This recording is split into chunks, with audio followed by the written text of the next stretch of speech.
এবার তুমি দ্বিতীয়বার প্রার্থনা করো। দ্বিতীয়বার কি চাইলেন ছোট্ট নচিকেতা? বললেন আমাকে ব্রহ্মজ্ঞান দান করুন।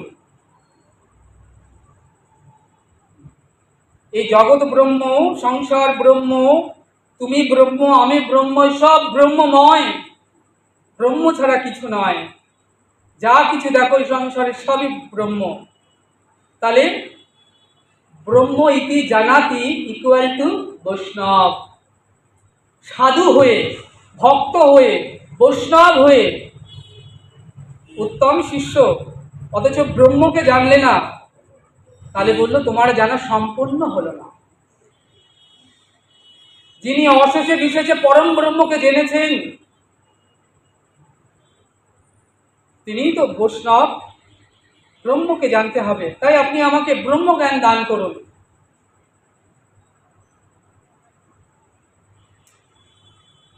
ধর্মরাজ বলেন, দেখো ব্রহ্মজ্ঞান জানতে গেলে তোমার সঙ্গে আমার একটা শাশ্বত সম্বন্ধ তৈরি করতে হবে।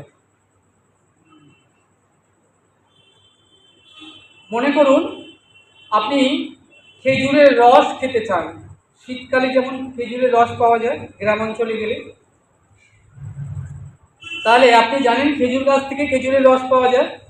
তাহলে আপনি খেজুর গাছ কাটলেন, কেটে একটা মাটির হাঁড়ি বা ঠিলে, যাই বলুন, হাঁড়ি গ্রামাঞ্চলের ভাষা, তো আপনি হাঁড়িটা গাছের সঙ্গে বেঁধে রেখে এলেন।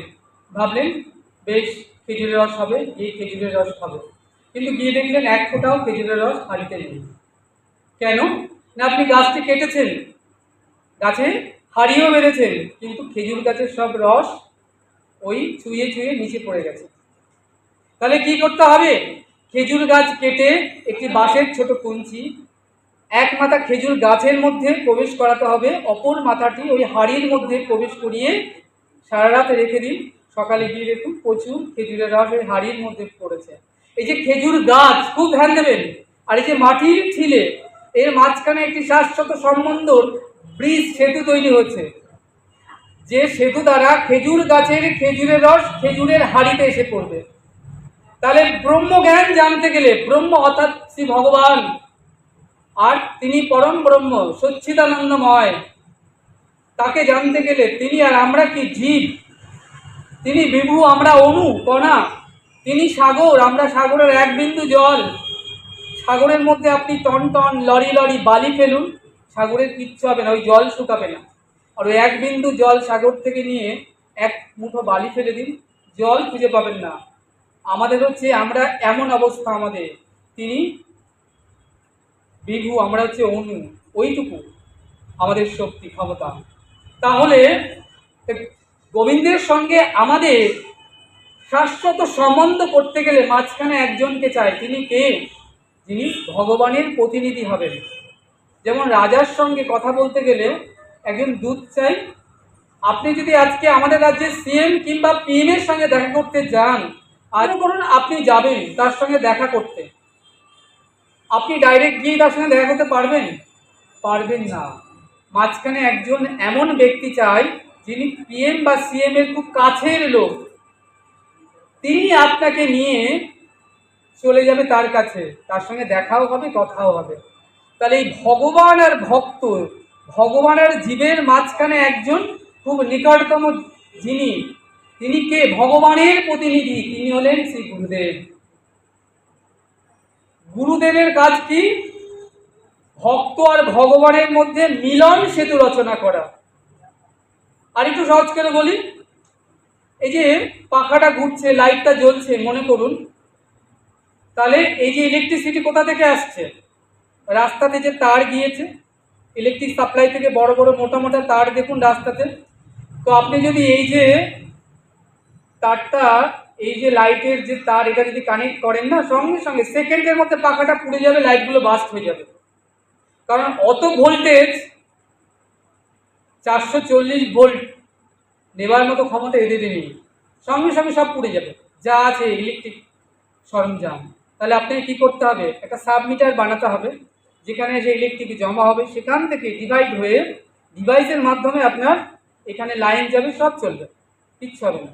তেমনি অনাদি গোবিন্দ, যিনি সচ্চিৎ আনন্দময়, বিরাট বিশাল, আর আমরা জীব, আমরা সরাসরি তার কাছে যাওয়ার মতো আমাদের সামর্থ্য নেই, শক্তি নেই, ক্ষমতা নেই, আমরা বড় দুর্বল সব দিক থেকে। তাহলে মাঝখানে শ্রী গুরুদেব তিনি কি করছেন না, ওই জীবের সঙ্গে ভগবানের সেতু বন্ধন করছেন। তাহলে আমরা গুরুচরণে নিজেকে সমর্পণ করছি কিভাবে না, দীক্ষাকালে শিষ্য করে গুরুচরণে আত্মসমর্পণ, সেই কালে কৃষ্ণদাকে করে আত্মসম। যে আমরা নিজেকে সব সমর্পণ করে দিলাম, তার হয়ে গেলাম, সর্বস্ব সমর্পণ করে দিতে হয়। আমরা অবশ্য সব সমর্পণ করি না, দীক্ষা হয় বটে, করি না। গুরুদেব ঘিরে এলে ওই 101 টাকা প্রণামী কিংবা একটু ফলমূল ভাড়াখণ্ড তাই ছেড়ে দিই, কারণ আমার যা কিছু সবই তো তার। কারণ আমি শাস্ত্র কি বলেন, দীক্ষাকালে শিষ্য করে গুরুচরণে আত্মসমর্পণ, সর্বস্ব তাকে সমর্পণ করে দিতে হয়। তাহলে আমার যা আছে সবই তো তার, তাহলে তার বস্তু তাকে দিই না কেন, আসক্তি বশত। তাহলে আমার যে অহমিকা, অহম, খুব ধ্যান দেবে, অহমের কারণে আমি কিন্তু সর্বস্ব দিতে পারিনি গুরুচরণে। আমি ভাবছি না এইটুকু ঠিক আছে, এর থেকে বেশি দেওয়া যাবে না, আমাকে সংসার, স্ত্রী পুত্র পরিবার রয়েছে, সেকেও লালন পালন করতে হবে। আমি যে বিশ্বাস করে গুরুদেবকে সর্বস্ব দিয়ে দেবো, কালকে কি খাবো? তাহলে এই যে গুরুচরণে পূর্ণ শরণাগতি নেই, পূর্ণ আস্থা, ভক্তি, বিশ্বাস নেই, তাহলে হলো না। তাহলে বলছেন এখানে যে ধর্মরাজ, যে নচিকেতা, যদি তোমাকে ব্রহ্মজ্ঞানে লাভ করতে হয় তাহলে একটা শাশ্বত সম্বন্ধ করতে হবে তোমার সঙ্গে আমার। সেটি কি না, গুরু শিষ্যের সম্পর্ক। এই জগতে যত যত সম্পর্ক আছে না, মায়ের সঙ্গে সন্তানের সম্পর্ক, ভাইয়ের সঙ্গে বোনের সম্পর্ক, পিতার সঙ্গে পুত্রর সম্পর্ক, স্ত্রীর সঙ্গে স্বামীর সম্পর্ক, সকল সম্পর্ক ভঙ্গুর, অর্থাৎ ভেঙে যায়। কখন ভেঙে যায়? মৃত্যু নামক কারণ উপস্থিত হলে সব সম্পর্ক ভেঙে যায়, আর থাকে না। যখন দেহ থেকে আমরা চলে যাই, যখন পিতার মৃত্যু হয়, আমি তো আমার পিতাকে খুব ভালোবাসি, সারাক্ষণ বাবা বাবা করছি, বাবা ছাড়া জানি না, মা ছাড়া জানি না। কিন্তু যখন পিতার মৃত্যু হয় তখন কি হয়? মৃত্যুর সঙ্গে সঙ্গে স্মৃতি হয়ে যান তিনি, তারপরে বিস্মৃতি হয়ে যান। আজকে যিনি এখানে, যার উপলক্ষে ভাগবত কথা হচ্ছে, দেখুন তিনি স্মৃতি হয়ে গেছেন, তারপরে ধীরে ধীরে বিস্মৃতি হয়ে যাবেন একটা সময়। অন্তরে যে ভক্তি, ভালোবাসা, প্রেম ছিল ধীরে ধীরে কমতে থাকবে, কমতে কমতে কমতে কমতে প্রথমে আপনি যে শ্রদ্ধা করতেন, তারপরে বার্ষিকীতে বছরে একটা মালা দেন। বলুন তো প্রত্যেক দিন কি মালাটা দেন এনে? বললেন না, একটা মালা তো 20 টাকা দাম, প্রত্যেক দিন দেওয়ার সামর্থ্য নেই। পিতা যদিও, সবই তো পিতার, আপনি পুত্র সন্তান, ভাবছেন রোজ ওই এত কিছু দেওয়ার মতো সামর্থ্য নেই, বছরে বার্ষিকে একবারই একটা মালা দেবো, ওইটুকুই ঠিক আছে। এই তো ভালোবাসা। স্মৃতি থেকে বিস্মৃতি হয়ে যায় ধীরে ধীরে। তাহলে কখন মৃত্যু নামক কারণ যখন এসে উপস্থিত হয়, তখন স্মৃতি থেকে প্রিয়জন সব বিস্মৃতি হয়ে যায়। ওই একটা ফটো চিত্রই হয়ে থেকে যায় ওয়ালে টাঙানো, আর বছরে একটা মালা, একটা ধূপকাঠি, একটা ফল, এটাই থাকে। আরও একটা বিষয় আছে, আমরা যারা প্রিয়জন পিতামাতা চলে যাওয়ার পর দেখবেন 45 দিন কেউ উদযাপন করে, পশ্চিমেরা 45 দিন আগে কোথাও সেবা নেয় না, কোনো অনুষ্ঠানে খায়ও না, যায় না, কিছুই নেয় না, বাৎসরিক করে।